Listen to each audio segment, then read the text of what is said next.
And thank you to Bishop Graves for his generous introduction. And thank you also to President Ben Jealous and Chairman Rosalind Brock for the opportunity to be here this morning and for your hospitality. This is an honor to address you, and one I had not expected and one I value very highly. I appreciate the chance to speak first, even before Vice President Biden will get his turn tomorrow. I just hope the Obama campaign doesn't think you're playing favorites. Now, you know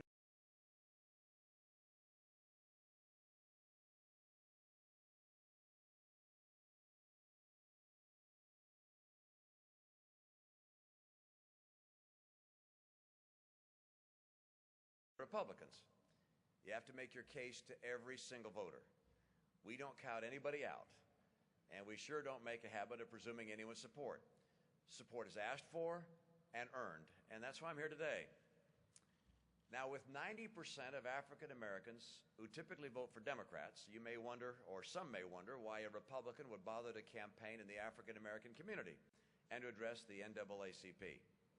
One reason, of course, is that I hope to represent all Americans of every race, creed, and sexual orientation,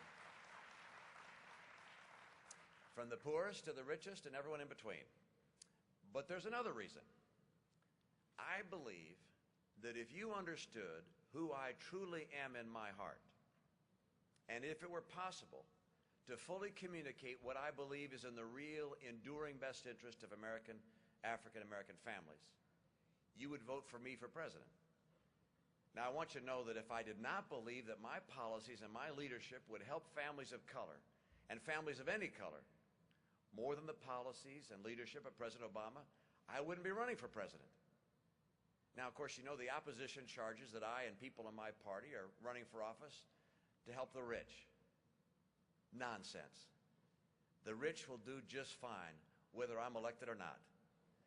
The president wants to make this campaign about blaming the rich, and I want to make this a campaign about helping the middle class in America.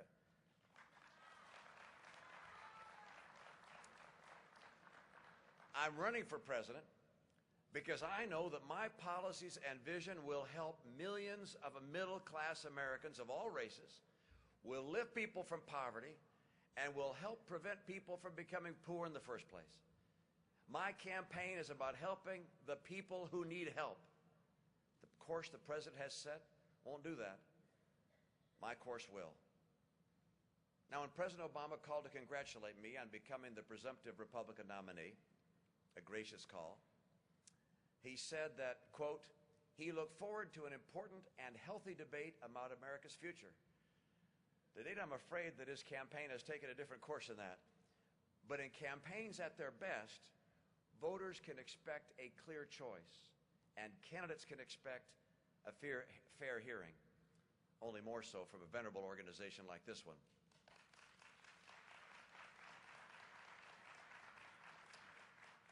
So it's that healthy debate about the course of the nation that I want to discuss with you today. Now, if someone had told us in the 1950s or 1960s that a black citizen would serve as the 44th president of the United States, we would have been proud, and many would have been surprised. Picturing that day, we might have assumed that the American presidency would be the very last door of opportunity to be opened.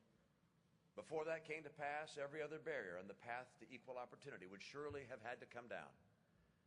Of course, it hasn't happened quite that way. Many barriers remain. Old inequities persist. In some ways, the challenges are even more complicated than before. And across America, and even within your own ranks, there are serious, honest debates about the way forward. If equal opportunity in America were an accomplished fact, then a chronically bad economy would be equally bad for everyone. Instead, it's worse for African Americans in almost every way. The unemployment rate, the duration of unemployment, average income, median family wealth are all worse in the black community. In June, while the overall unemployment rate remained stuck at 8.2%, the unemployment rate for African Americans actually went up from 13.6% to 14.4%. Americans of every background are asking when this economy will finally recover, and you in particular are entitled to an answer. If equal opportunity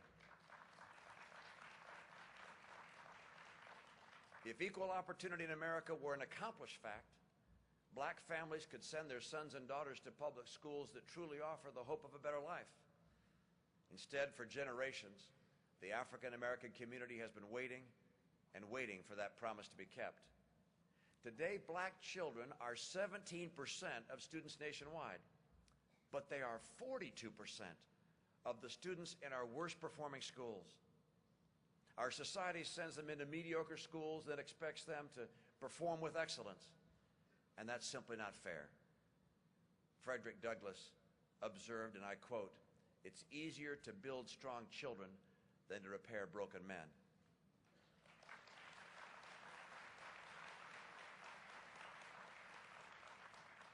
And yet, instead of preparing these children for life, too many schools set them up for failure.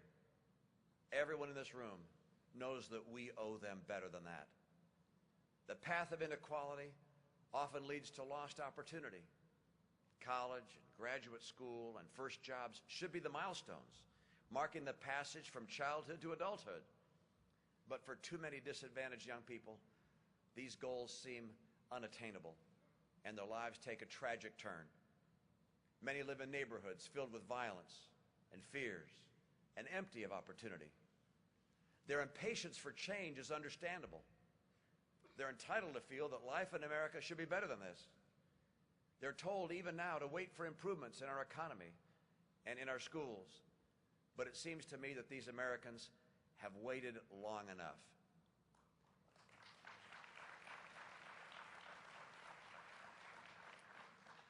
The point is that when decades of the same promises keep producing the same failures, then it's reasonable to rethink our approach and consider a new plan. I'm hopeful that together we could set a new direction in federal policy, starting where many of our problems do start, with the family. A study by the Brookings Institution has shown that for those who graduate from high school, who get a full-time job, and wait until 21 before they marry and then have their first child, the probability of becoming poor is 2%. And if those factors are absent, the probability of being poor is 76%. Here at the NAACP, you understand the deep and lasting difference that family makes. Your former executive director, Dr. Benjamin Hooks, had it exactly right. The family, he said, quote, "remains the bulwark and the mainstay of the black community. That great truth must not be overlooked," end of quote. Any policy that lifts up and honors the family is going to be good for the country, and that must be our goal. As president, I will promote strong families and I will defend traditional marriage.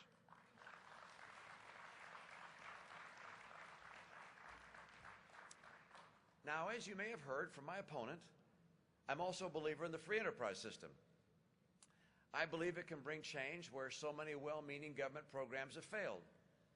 I've never heard anyone look around an impoverished neighborhood and say, you know, there's just too much free enterprise around here. Too many shops, too many jobs, too many people putting money in the bank. What you hear, of course, is how do we bring in jobs? How do we make good, honest employers want to move in, stay in? And with the shape the economy is in today, we're asking that question more and more. Free enterprise is still the greatest force for upward mobility, economic security, and the expansion of the middle class. We've seen in recent years what it's like to have less free enterprise.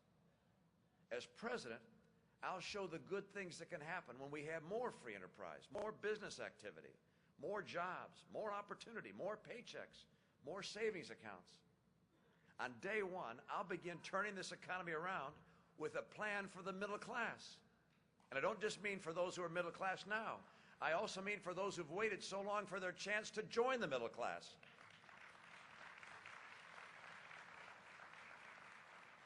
And by the way, I know what it takes to put people to work, to bring more jobs and better wages. My plan is based on 25 years of success in business. It's a job recovery plan, and it has 5 key steps.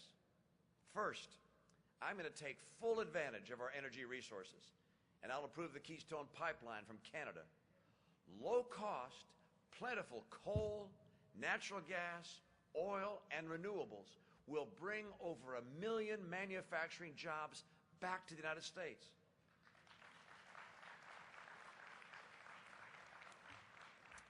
Second, I want to open up new markets for American goods. We're the most productive major economy in the world, so trade means good jobs for Americans. But trade has to be fair and free, so I'll clamp down on cheaters like China and make sure they finally play by the rules and don't steal our jobs.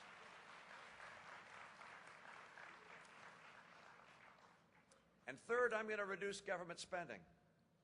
I hope everyone understands that high levels of debt slow down the rate of growth of the GDP, of the economy, and that means fewer jobs are created. If our goal is jobs, we have to stop spending over $1 trillion more than we take in every year. And so to do that, I'm going to eliminate every non-essential, expensive program I can find. That includes Obamacare, and I'm going to work to reform and save.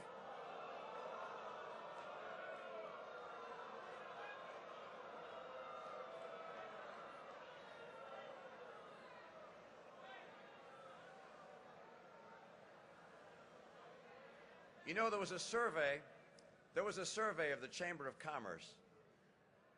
They carried out a survey of their members, about 1,500 surveyed. And they asked them what effect that Obamacare would have on their plans. And 3/4 of them said that made them less likely to hire people. So I say again, if our priority is jobs, and that's my priority, that's something I'd change. And I'd replace with something that provides to people something they need in health care, which is lower cost, good quality, a capacity to deal with people who have pre-existing conditions. And I'll put that in place. And I'll also work to reform and save Medicare and Social Security. People keep talking about the fact that those programs are on the pathway to insolvency, and yet nothing gets done to fix them. I will fix them and make sure they're permanent and secure for our seniors today and for seniors tomorrow. And I'll do that in part by means testing the benefits, meaning higher benefits for lower income people and lower benefits for higher income folks.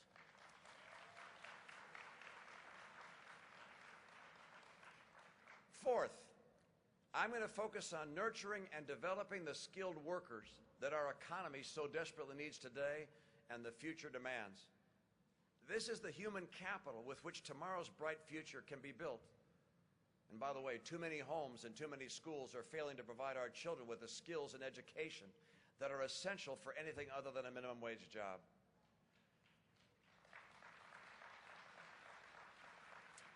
And finally, and perhaps most importantly, I'll restore economic freedom. This nation's economy runs on freedom, on opportunity, on entrepreneurs, on dreamers who innovate and build businesses.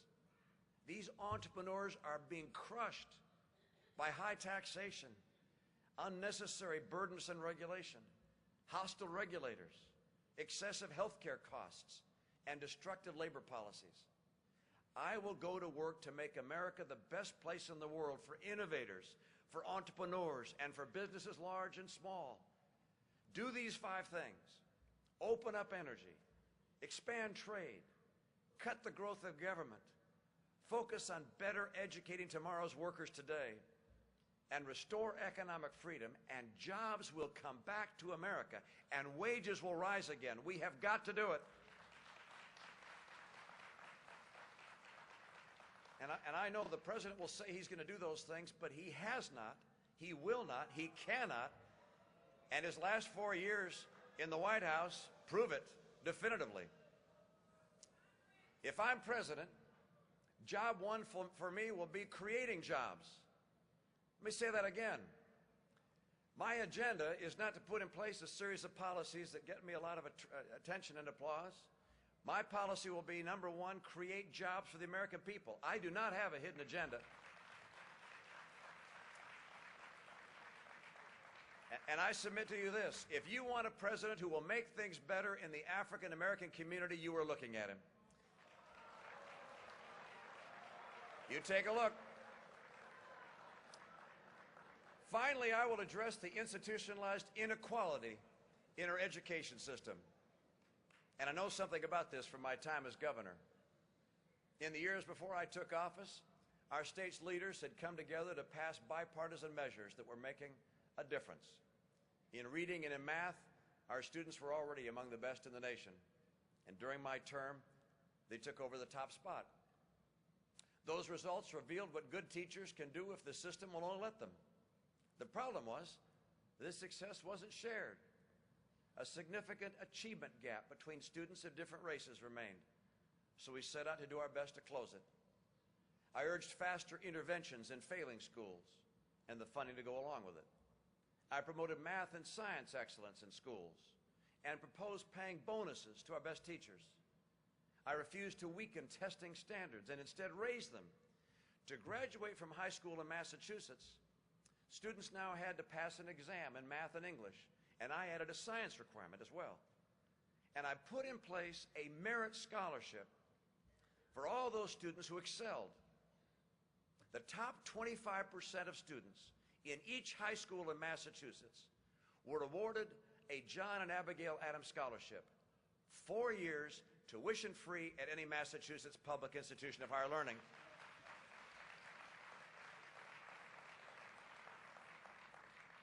And when I was governor, not only did our test scores improve, we also narrowed the achievement gap. Now, the teachers' unions weren't happy with a number of these reforms. They especially did not like our emphasis on choice through charter schools, which is a great benefit to inner-city kids trapped in underperforming schools. Accordingly, the legislature passed a moratorium on any new charter schools. As you know, in Boston and in Harlem and Los Angeles and all across the country, charter schools are giving children a chance, children that otherwise could be locked in failing schools. I was inspired just a few weeks ago by the students in one of Kenny Gamble's charter schools in Philadelphia. And right here in Houston is another remarkable success story, the Knowledge is Power program, which has set the standard thanks to the groundbreaking work of the late Harriet Ball. These charter schools are doing a lot more than closing the achievement gap. They're bringing hope and real opportunity to places where for years there's been none. Charter schools are so successful that almost every politician can find something good to say about them. But as we saw in Massachusetts, true reform requires much more than talk. As governor, I vetoed the bill blocking charter schools. But my legislature was 87% Democrat, and my veto could have easily been overridden. So I joined with the Black Legislative Caucus, and their votes helped preserve my veto, which meant that new charter schools, including some in urban neighborhoods, would be opened.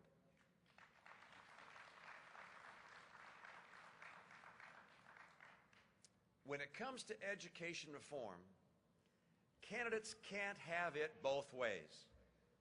Talking up education reform while indulging the same groups that are blocking reform. You can be the voice of disadvantaged public school students, or you can be the protector of special interests like the teachers' unions, but you can't be both. I've made my choice. As president, I will be a champion of real education reform in America, and I won't let any special interest get in the way.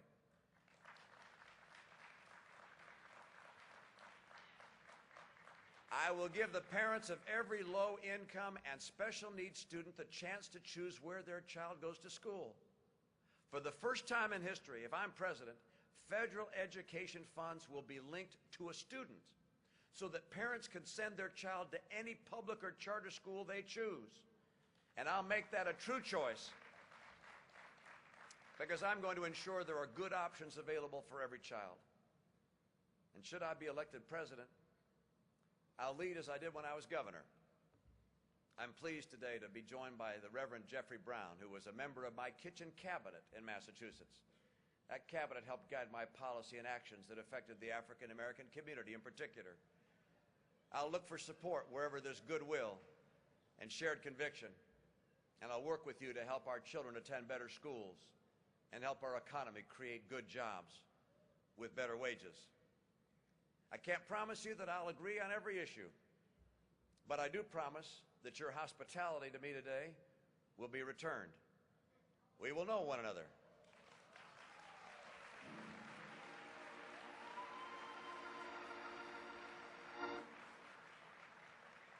And we will work to common purpose.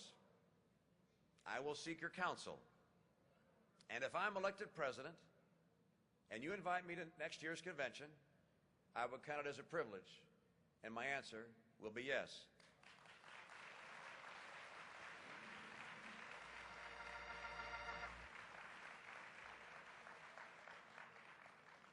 You know, the Republican Party's record, by the measures you rightly apply, is not perfect.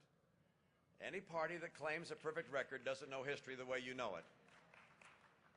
Yet always in both parties there have been men and women of integrity, decency, and humility who've called injustice by its name.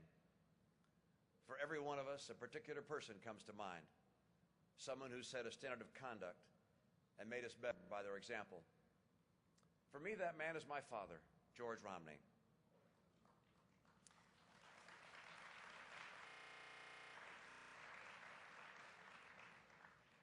It wasn't just that my dad helped write the civil rights provision for the Michigan Constitution, though he did.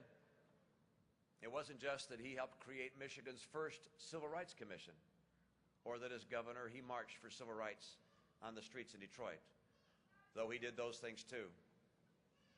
More than these acts, it was the kind of man he was and the way he dealt with every person, black or white. He was a man of the fairest instincts and a man of faith who knew that every person was a child of God.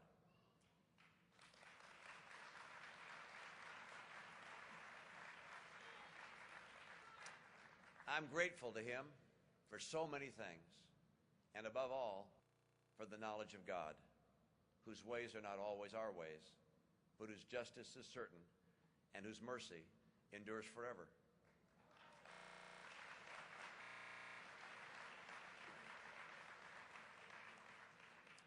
Every good cause on this earth relies, in the end, on a plan bigger than ours. Without dependence on God, Dr. King said, our efforts turn to ashes and our sunrises into darkest night. Unless his spirit pervades our lives, we find only what G.K. Chesterton called cures that don't cure, blessings that don't bless, and solutions that don't solve. End of quote. Of all that you bring to the work of today's civil rights cause, no advantage counts for more than this abiding confidence in the name above every name. Against cruelty, arrogance, and all the foolishness of man, this spirit has carried the NAACP to many victories. More still are up ahead.